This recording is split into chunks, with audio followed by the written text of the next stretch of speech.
അടുത്ത വളരെ പ്രധാനപ്പെട്ട ഒരു ചോദ്യമാണ്. സിറ്റിംഗ് MLA-ക്ക് വീണ്ടും വോട്ട് ചെയ്യാനുള്ള സാധ്യത എത്രയെന്നുള്ളതാണ്. സിറ്റിംഗ് MLA-മാരെ മത്സരിപ്പിക്കുവാനുള്ള തീരുമാനമെടുത്തത് LDF. അതൊരു വളരെ പ്രധാനപ്പെട്ട ഒരു തീരുമാനമായിരുന്നു. അവർ ടേം വ്യവസ്ഥ പോലും നോക്കാതെയാണ് സിറ്റിംഗ് MLA-മാർ മത്സരിക്കട്ടെ എന്ന തീരുമാനമെടുത്തത്, പ്രത്യേകിച്ച് CPM അല്ലേ.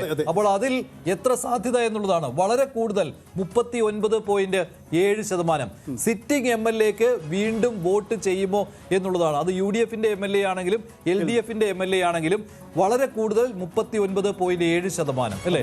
അതേ പാർട്ടിയിൽ നിന്നുള്ള മറ്റൊരാൾ മത്സരിച്ചാൽ വോട്ട് ചെയ്യുമെന്ന് പറയുന്നവർ 23.4%. ചിലപ്പോൾ വോട്ട് ചെയ്തേക്കാം എന്ന് പറയുന്നവർ 5.3%, ചെയ്യില്ല എന്ന് പറയുന്നവർ 18.8%. അഭിപ്രായമില്ല എന്ന് 12.8% ആളുകൾ പറയുന്നു എന്നാണ് സാഹചര്യം. മഞ്ജുഷ്, ഇതിൽ ശ്രദ്ധേയമായ കാര്യം സിറ്റിംഗ് MLA-യുടെ പെർഫോമൻസ് കൂടി ഇവിടെ വിലയിരുത്തപ്പെടുന്നു എന്നതാണ് സാഹചര്യം. അദ്ദേഹം മത്സരിച്ചാൽ, സിറ്റിംഗ് MLA മത്സരിച്ചാൽ 39.7% ആളുകളും പറയുന്നു ഞങ്ങൾ വോട്ട് ചെയ്യും.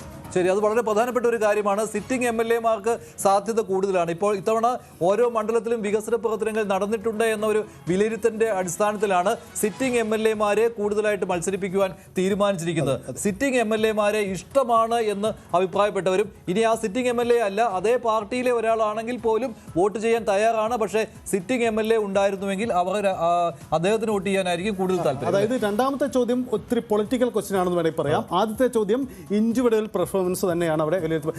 ഈ ജേക്കബ് ജോർജ്, ഈ MLA-മാർ ഇത്തവണ വോട്ട് നേടും എന്ന് ഉറപ്പാണ്. അവർ നല്ല പ്രകടനം നടത്തിയിട്ടുണ്ടെങ്കിൽ അവർ വോട്ട് പിടിക്കും, അതാണ് ഈ സൂചന അല്ലേ? അത് എനിക്ക് തോന്നുന്നു മുന്നണി ഭേദമന്യേ ഇപ്പോൾ UDF MLA ആണെങ്കിലും LDF MLA ആണെങ്കിലും ഏത് പാർട്ടിക്കാരാണെങ്കിലും അവർക്ക് ഒരു ജനപിന്തുണ വ്യാപകമായിട്ട് കിട്ടാൻ സാധ്യതയുണ്ട്.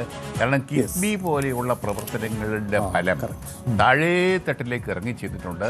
അത് ഈ മാത്യു കുഴൽ നടനൊക്കെ